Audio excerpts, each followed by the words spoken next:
સુરતમાં 4 વર્ષના બાળકનું બાઇક પર અપહરણ કરાયું. પોલીસે સીસીટીવીના આધારે અપહરણકારને શોધી બાળકને મુક્ત કરાવ્યો.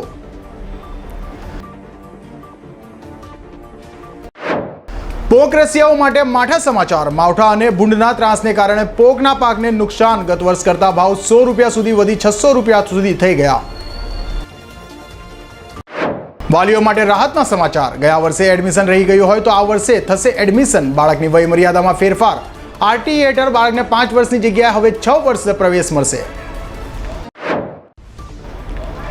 ગુજરાત વિધાનસભાની ચૂંટણીના પરિણામની તૈયારીઓ પૂરજોશમાં. સીસીટીવી કંટ્રોલ રૂમમાં પ્રવેશતા આપના ઉમેદવારને રોકાતા ફરિયાદ કરવામાં આવી. સુરત મહાનગરપાલિકાના આવકનો મુખ્ય સ્ત્રોત અટક્યો. ચૂંટણીમાં 128 કરોડના વેરા બિલ બની ન શકતા હવે 8મી પછી કામ શરૂ કરાશે. તો ચૂંટણીમાં અગાઉ 880 કરોડ વેરા વસૂલાયો હતો. ભૂગર્ભ જળ ઉલેચવાને લઈને ધરાધ્રુજી. ભૂતળમાંથી પાણી ખેંચાતા ભૂગર્ભીય હલચલથી મિતાળિયામાં 1 માસમાં ભૂકંપના 30 આંચકા આવ્યા. ગત રાત્રે પણ ધરાધ્રુજી ઉઠી હતી.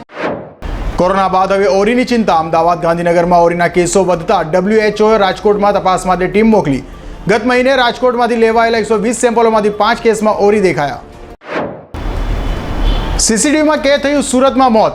ત્રીજા માળેથી કાપડનો પોટલો ફેંકતા પટકાયેલા આધેડનું મોત નીપજ્યું. ગંભીર હાલતમાં આધેડને હોસ્પિટલે ખસેડાયા હતા, પરંતુ તબીબોએ મૃત જાહેર કર્યા.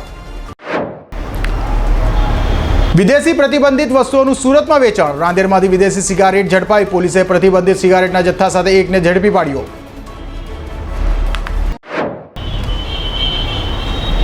વડોદરાના ગોડાઉનમાંથી ઝડપાયેલ 500 કરોડનું ડ્રગ્સ બનાવવાનું કેમિકલ પોલીસે જપ્ત કર્યો.